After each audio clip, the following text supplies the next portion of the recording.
स्थिर करायचं असेल तर संतांच्या विचाराशिवाय दुसरा पर्याय नाही, हे आपल्या आता हळूहळू लक्षात यायला लागलं असेल.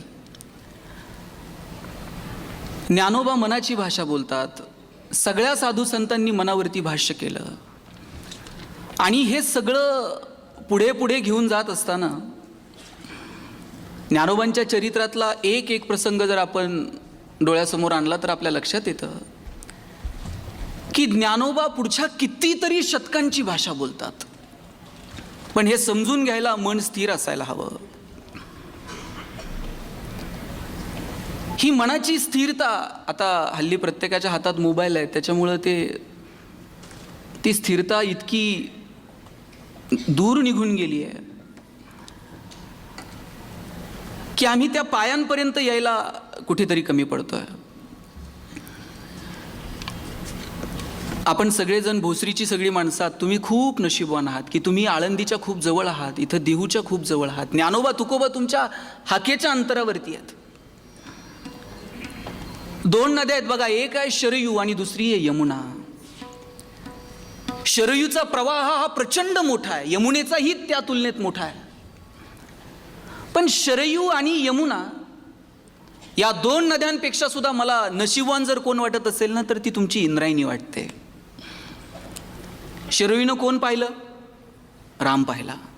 यमुनेनं कोण पाहिलं? कृष्ण पाहिला.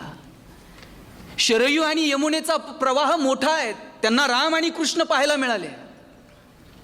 इंद्रायणीचा प्रवास किती येऊ, इथं लोणावळ्याजवळ एका डोंगरात उगम पावते आणि पुढं निरेजवळ जाऊन भीमेला मिळते. एवढासा प्रवास आहे. पण एवढ्याशा प्रवासामध्ये तिनं दोन महान संत पाहिले. एक पिढ्यानं पिढ्या महाजनकीची आलेली सगळी कागदपत्र ज्यांनी इंद्रायणीच्या डोहात नेऊन बुडून टाकली ते तुकोबा. आणि दोन, जो जे वांछील तो तेला हो प्राणीजात, असं म्हणणारे ज्ञानोबा. कोणी म्हणेल ज्ञानोबा असे तुकोबा असे. ज्ञानोबा आणि तुकोबांमध्ये काय फरक आहे माहिती आहे का? ज्ञानोबा आणि तुकोबांमध्ये किंचितचा फरक आहे महाराज. ज्ञानोबांनी असं कानात सांगितलं, बाबा असं नाही, असं वागा. आणि तुकोबांनी असं कानाखाली लावून सांगितलं, असं वागावं लागतंय. एवढाच काय तो फरक आहे ज्ञानोबा आणि तुकोबांमध्ये, दुसरा फरक नाही. आणि सगळ्या साधू संतांचा विचार एकच आहे की तुम्ही चित्त स्थिर करा, तुमचं मन स्थिर होऊ दे. पण दुर्दैवानं आमचं मन स्थिर होऊ शकत नाही. बरं, ज्ञानोबा या अभंगामध्ये मन स्थिर करा सांगतात, पण कुठं स्थिर करावं हे पण सांगावं लागेल. त्यांनी सांगितलं की परमेश्वराच्या चरणाजवळ तुमचं मन स्थिर होऊ दे. आमचं स्थिर होतं, पण कुठं होईल हे सांगता येत नाही. आमच्याकडे एक मित्र आला गावाकडून पुण्यात, आणि पुण्यातल्या मित्राने त्याला सांगितलं, आता आलाय ना 2 दिवस थांब म्हणला. तो म्हणला, अरे आलोय मी, पण संध्याकाळी मला परत नगरला जायचं, मी कपडे आणलेले नाहीत म्हटलं. त्यांना कपड्याचं काय घेऊन बसला म्हटलं, काल नवीन ड्रेस आणलाय, आज तो ड्रेस घाल, 2-3 मित्रांना भेटून येऊ. हे नाही म्हणता म्हणता यानं त्याला ड्रेस घालायला लावला. नवा कोरा ड्रेस त्या गावाकडच्या पोरानं घातल्यावरती असलं देखणं दिसायला लागलं. याला वाटलं उगच दिला. बरं, हे पहिल्या मित्राकडे घेऊन गेला आणि पहिल्या मित्राकडे घेऊन गेल्यानंतर हे एकटंच रुबाबात दिसायचं, नवीन ड्रेस. त्यानं विचारलं, हे कोण? त्यानं सांगितलं, हे नगरहून आलेत, फार सज्जन माणूस आहे, फार कष्टाळू माणूस आहे, आणि हा ड्रेस मी घेतलाय म्हणले. त्याला सांगायची गरज आहे का? हे बाहेर तनतन करत आलं, म्हणलं हे कपडे, आणि तू, मी असं नगरला जाईन म्हणलं इष्टी धरून. हे पाहुण्याला सांगायची गरज आहे का कपडे मी घेतलेत, मी येत होतो का? तो म्हणला, आता परत कोणत्याच पाहुण्याला सांगणार नाही कपडे मी घेतलेत. हे दुसऱ्याकडे घेऊन गेलं. दुसऱ्यानं देखना राजबिंडा पोरगा बघितला, म्हणला हे कोण? म्हणला हे नगरून आलेत, एकदम सज्जन, एकदम कष्टाळू, आणि हो कपड्याविषयी तर मी अजिबात बोलणार नाही म्हणलं. ते बाहेर आला. बाहेर आल्यावर म्हणला, मी आता थांबतच, शपथ घेऊन सांगतो म्हणला, परत कपड्यावर बोलणार नाही. तिसऱ्या ठिकाणी घेऊन गेला. तिसऱ्या ठिकाणी पोरगा देखना बघितला, म्हटले हे कोण? यानं परत पहिला पाढा सुरू केला. म्हणला हे नगरून आले आहेत, एकदम सज्जन आहेत, एकदम कष्टाळू आहेत, आणि कपड्याविषयी न बोलण्याची मी शपथ घेतली म्हणला. कुठं मन अडकतो आपलं? नको त्या ठिकाणी मन अडकलं ना, त्याचे परिणाम काय होतात हे आजपर्यंत आपण सगळ्यांनी पाहत आलो आहे.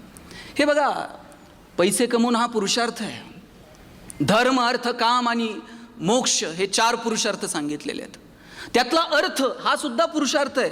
बक्कळ पैसे कमवा, जेवढे कमवता येतील तेवढे कमवा, पण तुकोबा सांगतात जोडून या धन, उत्तम व्यवहार आहे, आमचा व्यवहार उत्तम असला पाहिजे.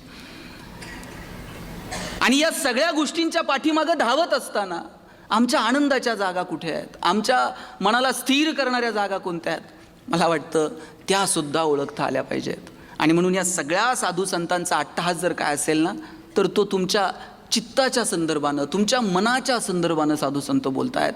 आणि साधू संत फक्त बोलत नाहीत. तुकाराम महाराज म्हणतात, आम्ही वैकुंठवासी आलो याच कारणासी, बोलले जे ऋषी साच भावे वर्तावया. आम्ही फक्त गप्पा मारायला आलेलो नाहीत, आम्ही फक्त भाषणं करायला आलेलो नाही आहेत. साधू संतांनी जे सांगितलं ते कृतीत असू शकतं हे सांगण्यासाठी आमचा जन्म आहे. आणि मगाशी मी म्हटलं, पिढ्यानपिढ्या चालत आलेली सगळी कागदपत्र तुकाराम महाराजांनी इंद्रायणीच्या डोहात नेऊन बुडून टाकली. साहेब, शेतकऱ्याचं कर्ज माफ करणारं पहिलं गव्हर्नमेंट जर कोण असेल ना, जगद्गुरू तुकाराम महाराज आहे. मला वाटतं त्या साधू संतांच्या ज्या जगण्याच्या ज्या, हे बघा, ज्ञानेश्वरीवरतं तर आपण सगळ्यांनीच प्रेम केलं. ज्ञानेश्वरीवरती जेवढं प्रेम लोकांनी केलं, क्वचितच जगात इतर कुठल्या ग्रंथावरती लोकांनी प्रेम केलं असेल.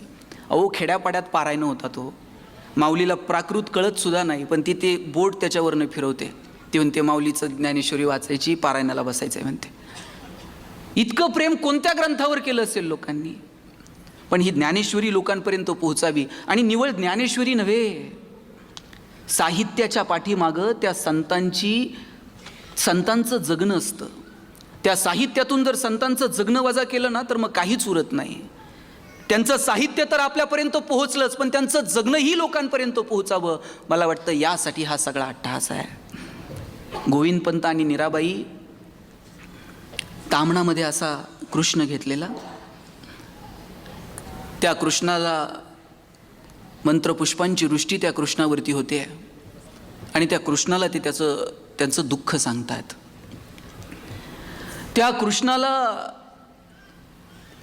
एरवी कधीही दुःख सांगायचे नाहीत, पण आज मात्र मीराबाईच्या डोळ्यात पाणी आलं आणि मीराबाई सांगायला लागली की एवढं सगळं केलं, आयुष्यभर पिढ्यानपिढ्या तुझी पूजा करत आलो, पण इतकं सगळं दुःख तू माझ्याच वाट्याला का दिलं. गोविंदपंत सांगतात मीराबाईला, अरे त्या कृष्णाला काय गारानं सांगते, आणि तुझं दुःख त्या कृष्णाला काय सांगते. तो स्वतःच किती दुःखात होता तुला ठाऊक आहे. कृष्ण जन्माला आला आणि त्याचे आईवडील गेले. आईवडिलांना सोडून दुसरीकडे जावं लागलं. जन्म न दिलेल्या लोकांनी त्याला वाढवलं, लहानाचं मोठं केलं. काही बालगोपाल भेटले, त्यांना सोडून कृष्णाला पुन्हा वृंदावनात जावं लागलं. वृंदावनात गेला, राधा भेटली, राधेला सोडून मथुरेत जावं लागलं. मथुरा सोडून जावं लागलं आणि तिकडे द्वारका वसवावी लागली. मथुरा सोडून गेला कृष्ण म्हणून लोकांनी त्याला रणछोडदास म्हटलं. एवढं दुःख कुणाच्या वाट्याला आलं निरा. बायकोला सांगतायत गोविंदपंत, रडतेस काय, कृष्णाला काय गारानं सांगते. अरे तो किती दुःखात जगला. पण हो, कृष्ण दुःखात जगला, पण कृष्णानं त्याच्या जगण्याचा उत्सव केला. कृष्णाच्या चेहऱ्यावर तुम्ही कधी दुःख बघितलंय. कृष्ण असा टेन्शनमध्ये बसलाय, मित्र गेले आणि राधा गेले, ना आता काय करायचं भाऊ, कुणाला सांगायचं. कृष्णाने त्याच्या जगण्याचा उत्सव केला. हो, कृष्ण बघा, दोन शब्द आहेत, एक आहे एंटरटेनमेंट आणि दुसरा आहे सेलिब्रेशन. एंटरटेनमेंट म्हणजे तिकीट काढायचं आणि पिक्चर बघायचा. सेलिब्रेशन, कृष्ण स्वतः नाचतो, कृष्ण स्वतः बासरी वाजवतो, तो सगळ्या जाती धर्माच्या पोरांना गोळा करतो, काला करून खातो कृष्ण. मला वाटतं तो कृष्ण आपण समजून घेतला पाहिजे. गोविंदपंत मीराबाईला सांगतात, त्या कृष्णाला तुझं काय गारानं सांगते. मीराबाई म्हणते, मग त्याला नको सांगू तर कुणाला सांगू.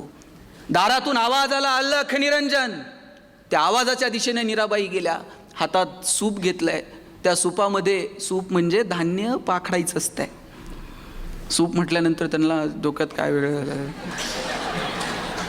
ते धान्य पाखडायचं सूप हातात घेतलंय, त्याच्यातून तांदूळ नेऊन दारात आलेल्या साधूच्या झोळीमध्ये टाकलंय.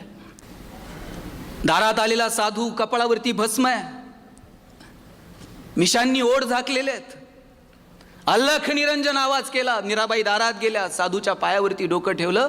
साधूनं विचारलं, माऊली रडते का, डोळ्यात पाणी का. एवढी वर्ष झाली लग्नाला, पण घरात पाळणा हल्ला नाही, घरामध्ये मूल नाही. दारात आलेला साधू म्हणजे दुसरा तिसरा कोणी नाही, साक्षात गहिनीनाथ महाराज होते. गहिनीनाथ महाराजांनी मीराबाईकडं पाहिलं आणि तुझ्या सगळ्या मनोकामना पूर्ण होतील म्हणून आशीर्वाद दिला. हसत हसत मीराबाई आत निघून गेल्या. काही दिवसांनी गोविंदपंत आणि मीराबाई, ते बघा आता तसलं पात्रतेचं कोण उरलं नाही की गुजरातला गेलाय आणि पोटावरून हात फिरवलाय आणि मुलं झालीत. गहिनीनाथ महाराजांनी आशीर्वाद दिला की तुला सगळी सुख प्राप्त होत. गोविंदपंत आणि मीराबाई यांच्या पोटी मूल जन्माला आलं आणि नाव काय ठेवावं तर त्याचं नाव ठेवलं विठ्ठल. विठ्ठलपंत नाव ठेवलं. काय नावं सुद्धा काय सुंदर आहेत. विठ्ठलपंत नाव ठेवलंय मुलाचं. आणि मग या विठ्ठलपंतांनी शिकलं पाहिजे, शिक्षण घेतलं पाहिजे, याच्यासाठी त्यांची सगळी धडपड सुरू झाली. बघा, साधू संतांना दुःख सहन करावं लागलं असेल, पण याच साधू संतांच्या दुःखामध्ये धावून जर कोण गेलं असेल तर साक्षात परमेश्वर धावून गेलेलं आपल्याला पाहायला मिळतं. अहो, जनाबाई जात्यावर दळायला बसली तर पांडुरंग जायचं, आणि जनाबाई जात्यावरती दळायला बसली, जनाबाईच्या मागं मागं पांडुरंग सुद्धा म्हणायचा, ये रे बा विठ्ठल. अरे जनाबाई म्हणायची, बाबा तूच तुझं नाव घेतोयस. जनाबाईला दळ लागता लागता विसरून जायचा की मी विठ्ठल आहे, मी पांडुरंग आहे. एवढं प्रेम केलं भगवंतानं त्याच्या भक्तांवरती. प्रल्हादासाठी धावून जावं लागलं. किती प्रेम केलं. मला वाटतं भक्तांनी जेवढं प्रेम केलं ना तेवढं भगवंतानं सुद्धा केलंय, ते आपण समजून घेतलं पाहिजे. एकदा देवानं भक्तांची यादी करायची ठरवली होती, आणि मग भक्तांची यादी करताना पहिली यादी जाहीर केली. जशी कर्जमाफीची यादी जाहीर होती, पहिली यादी जाहीर केली. पहिल्या यादीमध्ये ज्ञानोबा नाहीत, तुकोबा नाहीत, कुणी म्हणून नाही. आणि मग ज्ञानोबा नाहीत, तुकोबा नाहीत म्हटले, मग ही यादी कुणाची आहे? नामदेवरायांनी थेट देवाला फोन लावला. म्हटले, काय यादी जाहीर केली ना आमची नावं यादीत नाहीत? देवानं सांगितलं, थांबा, पुढची यादी येणार आहे. दुसरी यादी जाहीर झाली, त्यातही यांची नावं नाहीत. नामदेवराय म्हटले, देवा, पहिल्या यादीत आमची नावं नाहीत, दुसऱ्या यादीत आमची नावं नाहीत, आमची नावं काय वगळली की काय म्हणला मतदार यादीत? नाही म्हणले, तिसरी यादी लागणार आहे. आणि तिसरी यादी लागली आणि पहिलंच नाव ज्ञानोबांचं आलं. ज्ञानोबा, तुकोबा सगळ्यांची नावं तिसऱ्या यादीत आली. आणि मग देवाला विचारलं नामदेवरायांनी, देवा, पहिल्या यादीत नाही, दुसऱ्या यादीत नाही, तिसऱ्या यादीत आमची नावं का?